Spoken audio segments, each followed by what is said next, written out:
Bonjour à toutes et à tous et bienvenue dans ce débrief d'Arsenal Barcelone, mesdames et messieurs. Elles sont championnes d'Europe et c'est mérité, voilà.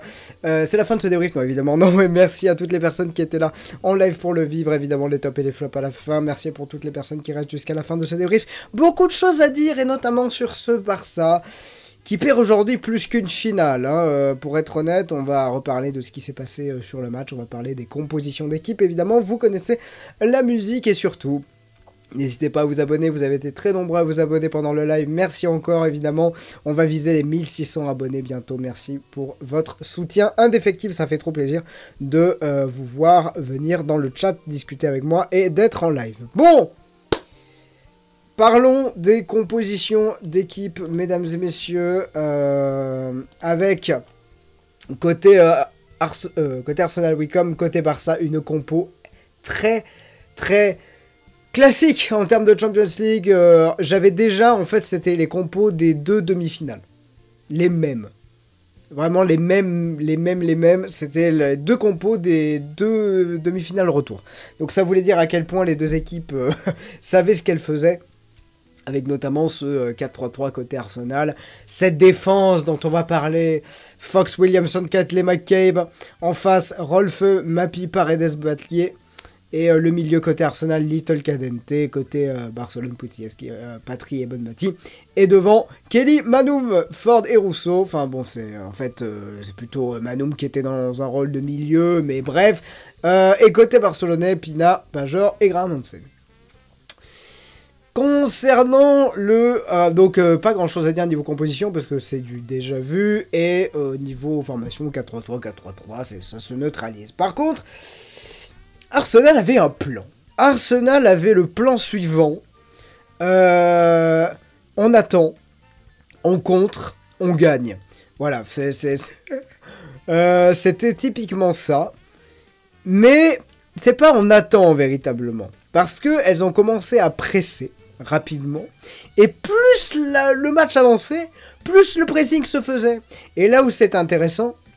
c'est que si dans les premières minutes on a un match un petit peu fermé, où on a des occasions par-ci par-là, on a très peu de tirs cadrés, très peu de tirs tout court, c'est un jeu de possession, grosse bataille au milieu de terrain, notamment avec Caldente, avec Little qui récupère des ballons, que dire du travail de Putellas qui revient presque sur sa ligne défensive pour reprendre des ballons et pour construire.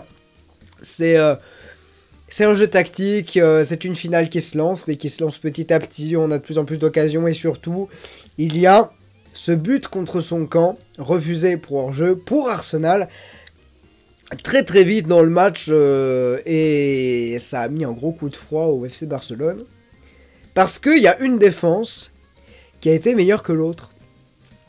Alors c'est pas seulement parce qu'il y a eu un 0 que je dis ça, mais c'est juste parce que la défense d'Arsenal... bien qu'elle ait pris plus de tirs, on va le voir juste après, que la défense du Barça, a montré une solidité folle. Chaque ballon était vu et revu, on va en parler. Chaque ballon était prévu, relancé, dégagé et surtout quadrillé. Je pense qu'Arsenal a gagné aujourd'hui parce que leur quadrillage des passes barcelonaises, à part les passes intérieures, évidemment géniales de Bonmati, même de par le long fin de match, que dire des passes de Graham Hansen, enfin voilà, des artistes du Barça, ces passes-là ne sont pas possibles à arrêter tout simplement parce que c'est des automatismes et des coups de génie, donc tu peux pas prévoir ça. Ce que tu peux prévoir, c'est les seconds ballons, les frappes barcelonaises et les quintillions de centres qu'on a déjà vu 153 fois, où le Barça n'a pas montré une grande créativité. Je ne sais pas ce que vous en pensez, j'attends votre avis en commentaire évidemment, mais ce Barça n'a pas été créatif. Ce Barça a commencé par jouer tranquille sur les ailes en se disant bon bah on a le feu, et puis non en fait on va plutôt passer côté Hansen. Ah oui non. Attends, qu'est-ce qu'on fait de Pajor du coup? Elle va juste réceptionner nos centres. Ah mais nos centres ils arrivent pas. Ah merde. Nos centres ils arrivent pas. Ah mais on connaît pas ça. Ah oui mais du coup, quand Arsenal dégage, nous on frappe de loin. Oui c'est bien connu. On frappe de loin avec des frappes de Battier, notre défenseur. C'est bien connu. Voilà. Moi, je vois le match comme ça. Moi, je vois une tentative du Barça d'avoir un plan qui marche pas et d'être en mode attends, non, on va faire ça. Ah, non. Alors, non. Alors, il y a eu une barre transversale de la part de Claudia Pina qui a fait un match, on en reparlera. Mais, côté Arsenal, elles avaient un plan et s'y sont tenus. Et elles ont dit au pire, on va au péno, on est bien, 0-0 mi-temps, bon, imperdable. Comme on dit. Donc voilà, c'était très intéressant à voir. On va parler donc de ces statistiques, mesdames et messieurs. Les statistiques, je les ai sous les yeux. 20 tirs. Côté barcelonais. 5 cadrés.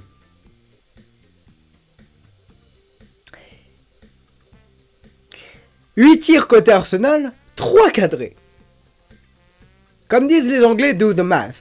Faites les maths. Je vais pas les faire. Mais si, évidemment, on va les faire. Donc ça fait un quart de tir réussi côté barcelonais. Et un gros tiers côté... enfin, entre un 40% côté Arsenal. Donc... comme quoi, ça sert pas beaucoup de tirer tout le temps. Il faut juste tirer de manière opportune. Et il y a un truc que j'ai trop vu aussi côté barcelonais, on va en reparler. Les dribbles incessants. Oui, on joue dans les petits espaces. On veut faire des super décalages. On a besoin d'être sûr qu'on va faire le bon centre. Arsenal s'est pas posé de questions. On balance devant. On va voir si Rousseau s'en sort. Le pire dans l'histoire, c'est que Rousseau s'en est sorti. Et que Ford, elle était à la fois au poteau de corner en train de défendre. Puis bon, en vrai, si je peux faire une remontée de 60 mètres. Vous savez pourquoi? Moi, ce que je vois dans ce match, les amis, c'est deux équipes où il y en a une qui était extrêmement pragmatique, genre le Barça, en mode... Alors... On fait comme d'habitude, on joue comme d'habitude, on fait les passes de d'habitude, on fait les combinaisons de d'habitude, et ça va passer. Et à côté, t'avais Arsenal en mode YOLO. YOLO total, hein. On défend à 6, pas grave. On va faire des courses de 90 mètres, pas grave. C'est notre seule finale de l'histoire, on donne tout. Le Barça a essayé de gagner en étant tactique. Arsenal a gagné en étant créatif. Moi je dis... Vas-y. Pas dire qu'ils n'ont pas été tactiques, hein, mais c'est ce qui ressort du match. Précision des passes côté Barcelone, 88%, 80% côté Arsenal. 10 fautes pour le Barça. 10 fautes pour... Eh c'est trop. 12 corners, c'est trop. Ah, surtout que 4 corners joués à 2 pour finalement que ça ait le même résultat. C'est ça. Ce Barça, voilà, pardon. Je suis peut-être un peu à charge. Je sais que je suis peut-être un peu à charge. Vous allez me dire, je suis supporter barcelonais, si vous avez la même vision du match. Mais compliqué, hein. 70% de possession côté Barça. Donc voilà pour les statistiques, les amis. Top et flop, évidemment. Bon. Alors, côté... On va passer côté Arsenal d'abord. Williamson. Je vais en citer quelques-unes. Williamson, Catley, Donsola, Caldente, Ford, Rousseau, Fox. Voilà. C'est 6 joueuses. 3, 4, 5, 6. Ces 6 joueuses ont fait un excellent match. Et... du coup, Little, Kelly et Manoum est-ce que je l'ai dit, et McCabe ont fait un bon match. Et en fait, vous savez même pas, mais pour être honnête, Arsenal a eu cette impression de donner cette image d'elle-même. Quoi qu'il arrive, on s'en fout. Quoi qu'il arrive, on n'a pas peur. Quoi qu'il arrive, on tente. Quoi qu'il arrive. C'est brouillon hein, dans le jeu, côté Arsenal. Plus brouillon que côté Barça. Mais au moins, ça va de l'avant. Sur ce match, en tout cas. Alors qu'on sait qu'Arsenal joue bien. On sait qu'Arsenal peut jouer très bien. Donc, toutes les joueuses que j'ai citées ici ont fait pour moi un très très bon match. Je pense à l'extraordinaire match de Catley et de Rousseau qui sauve la baraque 1000 fois. Je pense à Van Domselaar, la gardienne numéro 14, qui... Alors, a fait des sorties intéressantes. Des sorties au point, au pied, des trucs pas clairs, mais qui avaient l'avantage de dégager loin. Et plus le match avance, plus elle a eu de sérénité dans ses prises de balles. Et j'ai trouvé qu'elle avait fait un très bon match. Si... on en parlera de Catacol après. Mais ouais, très bon match de Domselaar. Rousseau a été, mais alors, une mobilette sur pattes. Pareil pour Ford, elles ont couru comme des folles. Caldente au milieu, bon match techniquement, mais pas aussi... Je sais pas. Caldente et Manoum, Mais bon, après... Est-ce qu'on t'a vraiment parlé... Est-ce qu'on a vraiment besoin de parler d'individualité pour analyser un match qu'elles ont gagné? Et de cette manière-là, en étant dans cet esprit de on donne tout ce qu'on a, quoi qu'il arrive. Et ça, j'aime bien. C'est ce qui est sorti de ce match. Ça veut pas dire que les Barcelonaises ont rien fait. Juste les Barcelonaises ont donné cette impression de on gère. On gère, on sait ce que c'est une finale, on gère. Apparemment, non. Bien sûr. Mais la difficulté pour le Barça, c'est là où j'en viens. C'est qu'elles ont jamais joué Arsenal en finale. Quand tu joues Chelsea, quand tu joues Lyon, quand tu joues Wolfsburg, tu connais. Un peu. Arsenal, tu connais moins. Et elles ont beau analyser Arsenal. Arsenal a joué de manière ce que j'appelle imprévisible. Et c'est ce que j'aime bien. C'est une équipe qui essaye. Qui rate pas mal de choses. Mais qui t'offre des ballons longs sur Blackstenius, 89e. Et ça passe. Pourquoi? Parce que Blackstenius au physique fait mal par rapport à Rolfe, Mapi, Paredes et Baté. Ouais, c'était pas là. Parce que par rapport à Paredes notamment. Mais voilà. Côté barcelonais. Bon, parlons des tops. Catacol. Elle peut rien sur le but. Elle peut rien sur le CSC refusé. Elle a fait une claquette. Il y a eu 5 tirs cadrés côté Chelsea. Ça va et vous? Côté Arsenal, elle a été là tout le temps. Tout le temps. Compliqué ce soir. Hein. Abonnez-vous. Catacol, impressionnante. J'ai beaucoup aimé son match. Bonmati est une artiste. Bonmati est Ballon d'Or. Bonmati est la meilleure joueuse du monde. Elle n'a pas marqué, mais elle a failli. Et alors, de quelle manière? On a moins vu Graham Hansen. On a plus vu Battier que Graham Hansen. Inquiétant. On a... Eva Pajor, la pauvre, a eu moins de ballons que Claudia Pina, qui n'a pas su en faire grand-chose à part une frappe contrée. Et qui a surtout essayé de prendre des ballons de haut jeu pour pouvoir resservir Putellas. Et Rolfeu a été partout. Donc je dirais pour moi, les top côté barcelonais, c'est Rolfeu, Battier, Cole, Mapillon quand même, Bonmati et Putellas qui a été partout. Donc ça a bien joué côté barcelonais. En fait, toutes les joueuses ont bien joué côté barcelonais. Il n'y a pas eu de bourde, il n'y a pas eu d'erreur, il n'y a pas eu de... Bah si, sur... Mais non, mais même pas. Parce que sur le coup franc, c'était un coup tactique de mettre le ballon sur le côté, de le jouer à deux et de prendre l'adversaire par surprise. Donc là encore, c'était bien tenté, bien osé de la part d'Arsenal. Mais j'ai en tête une action. On est à la 90 plus 7. Le Barça a un coup franc dans son camp. Moi, je me dis, bon ben balance devant et c'est parti quoi. 97, tu sais que tu vas tirer le coup franc. L'arbitre va le laisser jouer. Parce que tu sais que il reste quelques secondes. On était au-delà du traditionnel, mais c'est un dernier coup franc qu'elle a donné, donc sinon elle aurait sifflé direct. Qu'est-ce qu'elles font? Elles le jouent à 2, puis à 3, puis à 4.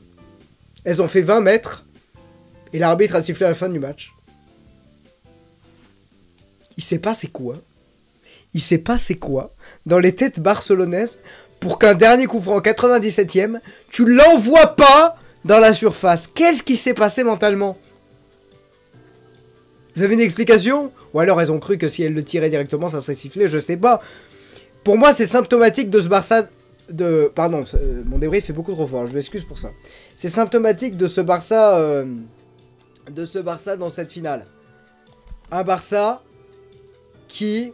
Ben voilà, un Barça qui dit, ok, alors, du coup, On le joue à deux. Ça offre des espaces. 97e.